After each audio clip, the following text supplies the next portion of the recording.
Historia de Asia, presentación Fabián Cisnero, María Belén Ramírez.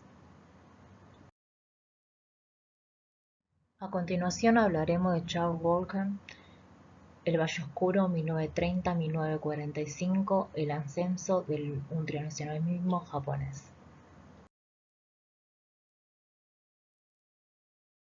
Charles Wolcott es doctor en Historia por la Universidad de Michigan y profesor de la Universidad Iowa. Ha dedicado su vida al estudio de la historia de China, en especial de las dinastías Han y Tang, y del proceso de la formación de la comunidad cultural de Asia Oriental.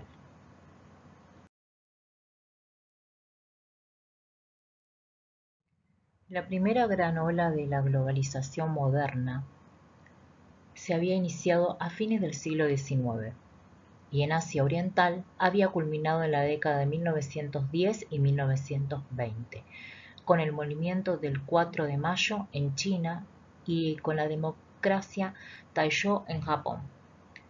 Dado que Corea era una colonia japonesa durante estos años, los acontecimientos adoptaron en ese país la forma un poco diferente de una combinación simultánea de modernización, occidentalización y japonización.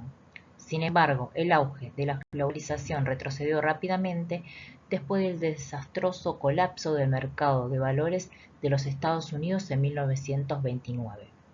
Ya para la década de 1930, el mundo entero caía en lo que algunos historiadores japoneses han bautizado apropiadamente como un valle oscuro.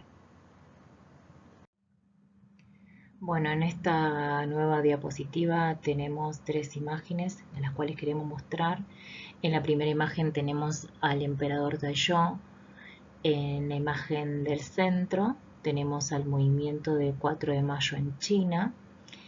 Y en la última imagen de la derecha tenemos a la imagen de los Estados Unidos en 1929.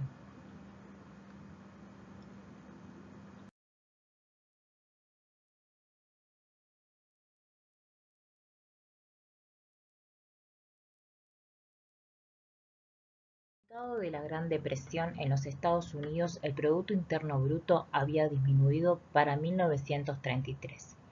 Ni siquiera el socialismo parecía indispensable. En Alemania, la República de Weimar dio paso a Adolfo Hitler. En China, la República Nacionalista se convirtió en un estado de partido único y autoritario. En Japón, la democracia Taizhou fue hecha a un lado por el ascenso del militarismo ultranacionalista. El sector industrial de la economía de Japón surgió recuperado con bastante rapidez de la Gran Depresión.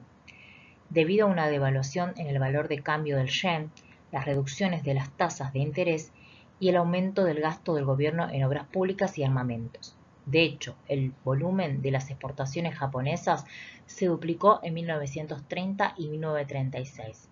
Por otro lado, el argumento económico de la autosuficiencia se vio reforzado por las lecciones militares estratégicas de la Primera Guerra Mundial, que parecían sugerir que las guerras del futuro serían prolongadas y totales, que en ellas se enfrentarían todos los recursos disponibles de un adversario contra los de otro.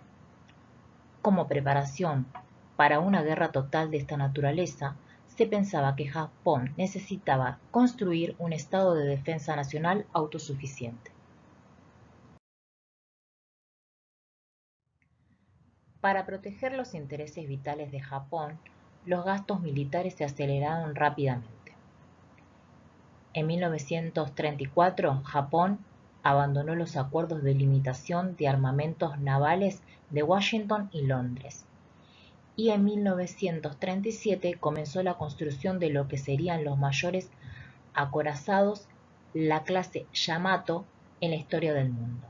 Es así que ahora mostramos una imagen en la cual vemos el acorazado japonés Yamato realizando pruebas en 1941.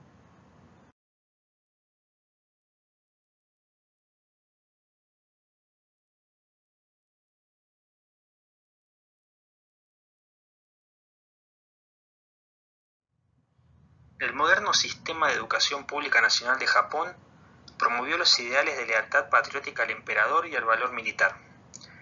Aunque como institución era en realidad una creación moderna de la era Meiji, la organizada religión estatal Shinto hizo sin embargo hincapié en la mitología antigua, que relacionaba la ascendencia imperial con la diosa del sol Amaterasu, que databa de antes de los albores de la historia japonesa. Esta línea imperial se proclamó como el núcleo de la singular política nacional de Japón, que invistió al imperialismo japonés moderno con un sentido especial de cumplir una misión sagrada.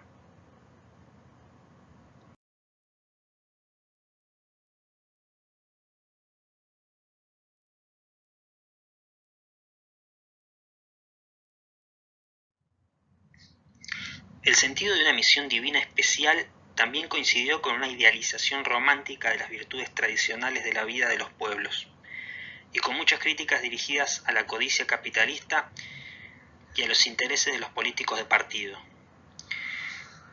La idea de que un individualismo egoísta de corte anglo-estadounidense debía dar paso a un espíritu japonés de armonía más nativo resultaba atractiva para muchas personas.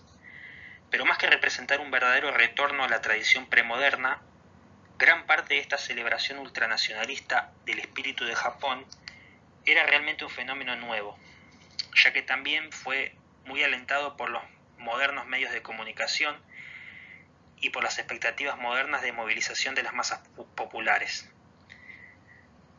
Combinadas con una considerable aflicción real por la situación económica del campo a inicios de la década de 1930, esas ideas fomentaron complots y conspiraciones radicales. En 1930 el primer ministro Hamaguchi fue asesinado por haber estado de acuerdo en la limitación de los armamentos navales.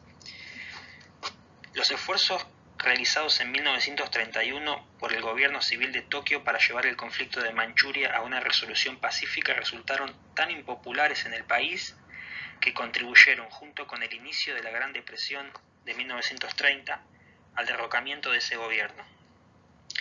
La ola de violencia y desobediencia militar llegó a su clímax en la mañana del 26 de febrero de 1936, cuando se amotinó la primera división del ejército con base en Tokio.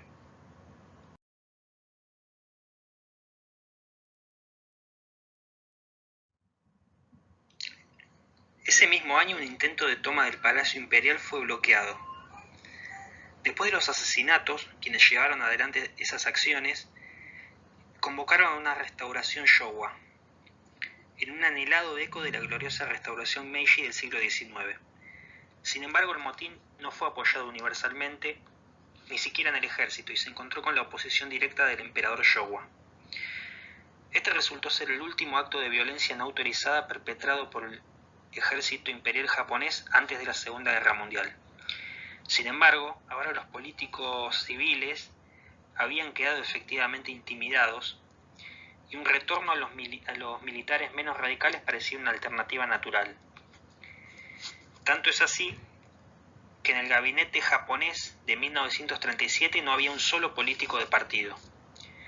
Incluso después de la disolución final de los partidos políticos en 1940 se siguieron celebrando elecciones y se mantuvieron las formas de gobierno parlamentario, pero aún así había terminado la era de la democracia Taisho y había comenzado una nueva edad de militarismo ultranacionalista.